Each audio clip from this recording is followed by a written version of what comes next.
Hello everybody, मैं Rajesh Sharma, faculty computer science, government college Nasirabad. आप सभी का एक बार फिर से हमारी सी लैंग्वेज की क्लास में स्वागत करता हूं। आज हम बात करेंगे कि जो लूप्स हैं या लूपिंग स्ट्रक्चर होते हैं, चाहे वो एल्गोरिदम में हो, चाहे वो फ्लो चार्ट में हो, चाहे वो प्रोग्रामिंग लैंग्वेजेस में हो, तो वो किस प्रकार के या कितने तरह के होते हैं। जैसा कि हमको पता है कि जो लूप स्ट्रक्चर है, लूप स्ट्रक्चर का जो पर्पस है वो है आपका टू इटरेट और repeat A block of statements. एक ब्लॉक ऑफ स्टेटमेंट जो हमारे पास है और उसको हमको क्या करना है, इटरेट करना है, मतलब बार बार दोहराना है या यूँ कह दिए सिंपली रिपीट करना है। तो उसके लिए हम जो है लूपिंग स्ट्रक्चर जो है उसका इस्तेमाल करेंगे।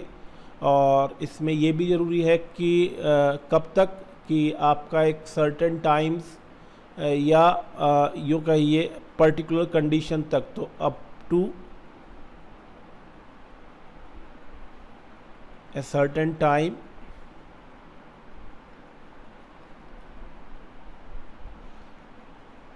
और a condition remains true और false।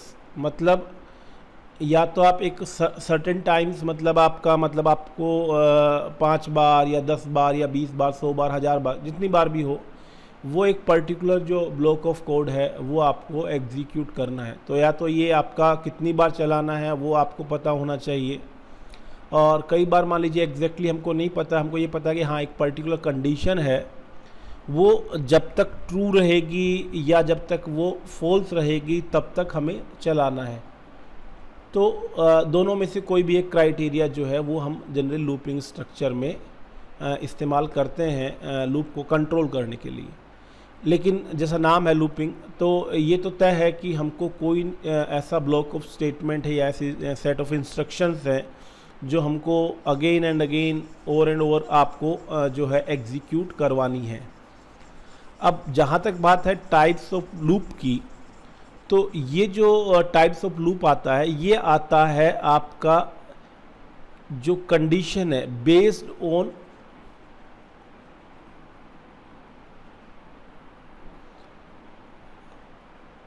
कंडीशन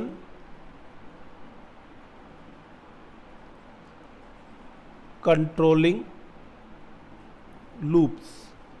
मतलब जो आप कंडीशन जो है वो जो लगाते हैं वो किस प्रकार से लगाते हैं, किस प्रकार से, यहाँ मेरा मतलब है कि वो आप लूप के स्टार्टिंग में लगाते हैं, प्लेस करते हैं उसको, या लूप के एंड में। तो यहाँ पे आपके दो टाइप्स हो जाते हैं। एक तो होते हैं आपका जो ज़्यादातर यूज़ करते हैं हम, एंट्री लूप या एंट्री कंट्रोल लूप, और दूसरा जो है वो होता है आपका exit control loop. Entry control loop का मतलब है जो कंडीशन है, ये जो कंडीशन हमने बात की जो लूप को कंट्रोल करती है, तो कंडीशन जो आपकी हो वो लूप के स्टार्टिंग में या जो ब्लॉक ऑफ स्टेटमेंट आपको रिपीट करना है उसमें पहले कंडीशन चेक होती है कि ये कंडीशन ट्रू है या फॉल्स है। देन आफ्टर आपका ब्लॉक ऑफ स्टेटमेंट जो है वो एग्जीक्यूट किया जाता है। तो कंडीशन जो है या कंट्रोलिंग कंडीशन जो है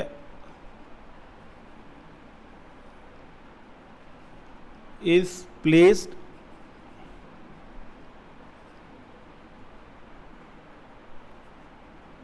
just at the starting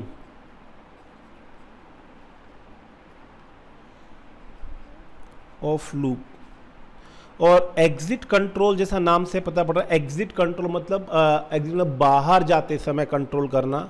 तो यहाँ पे यही चीज जो है आपके at the end of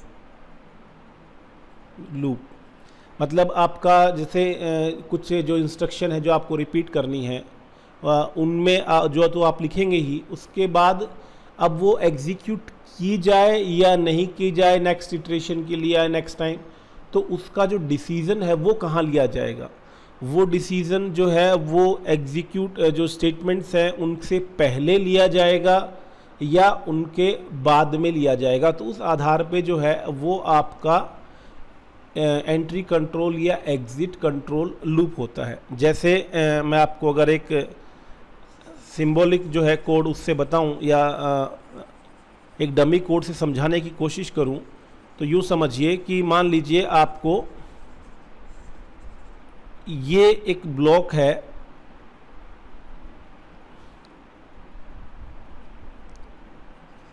block of loop कह देते हैं।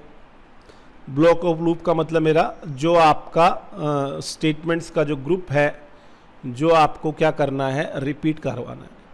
अब सवाल ये है कि अगर आपकी जो कंडीशन है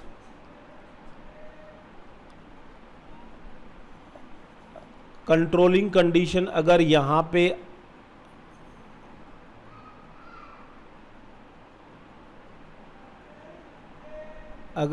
पे आती है तो अब वो चाहे उसमें आप वाइल के साथ यूज़ करें, चाहे फोर के साथ यूज़ करें, चाहे अनटिल के साथ यूज़ करें, या किसी लैंग्वेज में जो भी स्ट्रक्चर जो आपके जो उपलब्ध हैं उसके साथ यूज़ करें, चाहे फ्लो चार्ट में आप जो है वो डायमंड बॉक्स का इस्तेमाल करेंगे जैसा कि हमने पिछली क्लास में बात की थी। तो यहाँ पे अगर ये जो है यहाँ पे ये जो कंट्रोलिंग कंडीशन है अगर ये स्टार्टिंग में है तो हम कहते हैं कि ये आपका एंट्री कंट्रोल जो है लूप होगा। यानी कि इस ब्लॉक ऑफ स्टेटमेंट्स या ब्लॉक ऑफ लूप जो है उसके अंदर घुसने से पहले ही जो है कंडीशन चेक कर ली जाएगी और इसके ट्रू या फॉल्स होने पे डिपेंडिंग आपका जो है वो किस तरह का जो है वो कंट्रोलिंग स्ट्रक्चर है, सॉरी लूपिंग स्ट्रक्चर है, उसके आधार पे वो आपका लूप के अंदर या ब्लॉक के अंदर जाएगा या नहीं जाएगा। बट अल्टीमेटली जो कंडीशन है that is placed at the starting point of the loop. और यही कंडीशन अगर यहाँ से हटा के अगर शुरू में लगाने के बजाय अगर कंट्रोलिंग कंडीशन यहाँ आ जाए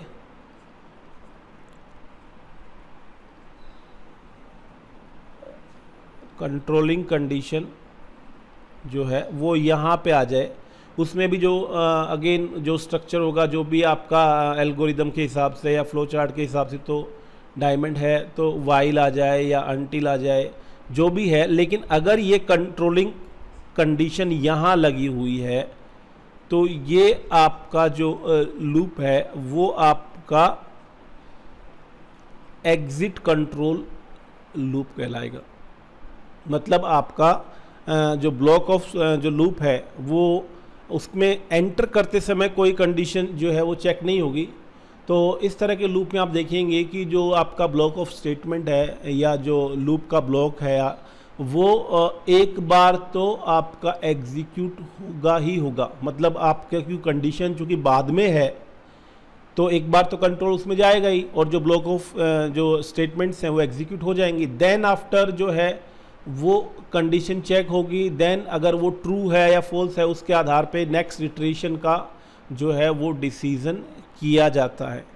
तो इनमें बस जो डिफरेंस है वो थोड़ा सा यही है कि एक तो आपका एंट्री कंट्रोल एग्जिट कंट्रोल जो हैं उनमें आपकी कंडीशन वो कहाँ पे प्लेस हुई है और उसका जो फ़र्क जो आएगा वो इसी बात पे आएगा कि जो आपके एग्जिट कंट्रोल लूप हैं उसमें जो ब्लॉक ऑफ स्टेटमेंट है या ब्लॉक ऑफ लूप है वो कम से कम एक बार तो एग्जीक्यूट होगा ही होगा। तो ओनली वन डिफरेंस, जो डिफरेंस है बिटवीन एंट्री कंट्रोल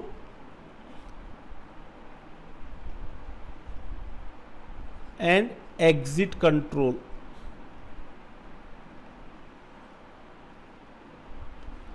वो यही है कि आपका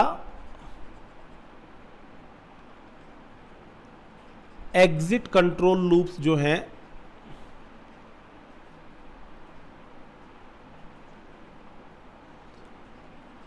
are executed at least once irrespective of controlling condition। Controlling condition आपकी कुछ भी हो, कैसी भी हो, पहली बार ही ट्रू हो, फॉल्स हो, जो भी हो, डजेंट मैटर, आपका एग्जिट कंट्रोल लूप जो होगा, exit control loops are executed at least once, यानी एक बार तो एग्जीक्यूट होगा ही होगा। तो और एंट्री कंट्रोल लूप जो कि चूंकि कंडीशन शुरू में ही चेक हो जाती है, तो वहाँ पे वो हो सकता है कि एक बार भी एग्जीक्यूट ना हो, क्योंकि आपकी कंडीशन फर्स्ट टाइम में ही जो है मान लीजिए फॉल्स है, तो आपका कंट्रोल जो है वो लूप में जाएगा ही नहीं। तो सिर्फ ये ही एक डिफरेंस है एंट्री कंट्रोल और एग्जिट कंट्रोल में। बाकी अगर आप बात अपने एल्गोरिदम के इम्प्लीमेंटेशन की करेंगे तो कोई बहुत बड़ा डिफरेंस नहीं है। सिर्फ यही चीज़ है कि एग्जिट कंट्रोल लूप आपको उन स्थितियों में, परिस्थितियों में यूज़ करना चाहिए जहाँ पे आप जो ब्लॉक ऑफ स्टेटमेंट है वो एक बार तो एग्जीक्यूट करवाना चाहते ही हैं, चाहे कंडीशन कैसे भी रहे। और बाकी अगर इस बात का कोई विशेष आपका उसमें एल्गोरिदम में प्रभाव नहीं है या फ़र्क नहीं पड़ता है, तो फिर उस सूरत में आप चाहे एंट्री कंट्रोल लें चाहे एग्ज़िट कंट्रोल लें, उन दोनों में कोई फ़र्क नहीं आएगा। यानी कि अगर एक लूप एंट्री कंट्रोल में 10 टाइम्स चल रहा है तो आपके एग्ज़िट कंट्रोल में भी वो 10 टाइम ही चलेगा। अगर एक लूप 5 बार चल रहा है एंट्री कंट्रोल में, तो एग्ज़िट कंट्रोल में 5 बार चलेगा। तो जनरली जो लूप जितनी बार एंट्री कंट्रोल में चलता है उतनी बार एग्ज़िट कंट्रोल में, या जितनी बार एग्ज़िट कंट्रोल कंडीशन में केस में चलता है उतना ही एंट्री कंट्रोल में भी चलेगा। उससे कोई फ़र्क नहीं पड़ेगा। सिर्फ एक ही फ़र्क पड़ेगा कि अगर controlling condition first time, very first time ही फॉल्स है, तो एंट्री कंट्रोल लूप एक बार भी नहीं चलता, जबकि एग्ज़िट कंट्रोल लूप जो है वो एटलीस्ट एक बार आपका चलता है। तो ये एक टर्मिनोलॉजी आती है कि टाइप्स ऑफ लूप में, कि लूप जो है वो उनकी टाइप्स क्या है। तो 2 तरह के लूप हैं। तो हम हमारी सी लैंग्वेज में भी देखेंगे कि जो मेन 3 लूपिंग स्ट्रक्चर है उनमें से 2 एंट्री कंट्रोल हैं और 1 एग्ज़िट कंट्रोल है। और फ्लो चार्ट में जैसे कि हमने पिछली क्लास में भी देखा, पिछले लेक्चर में भी देखा कि अगर लूपिंग ब्लॉक के पहले आप डिसीजन बॉक्स लगा देंगे साइकिल बनाने से या साइकिल फॉर्म करने से पहले, तो वो एंट्री कंट्रोल हो जाएगा, और अगर बाद में लगाएंगे ब्लॉक ऑफ स्टेटमेंट के तो वो एग्ज़िट कंट्रोल हो जाएगा। और एल्गोरिदम में आप जैसा भी सूडो कोड यूज़ करें, अगर वही pseudo code with condition block of statement में ऊपर लिख देंगे तो एंट्री कंट्रोल हो जाएगा, और वही अगर आप ब्लॉक ऑफ स्टेटमेंट के बाद में, जस्ट बाद में लिखेंगे तो वो आपका एग्ज़िट कंट्रोल। तो ये था आज का हमारा लेक्चर टाइप्स ऑफ लूप्स के बारे में। तो आपका ये लेक्चर देखने के लिए बहुत बहुत धन्यवाद। Thank you.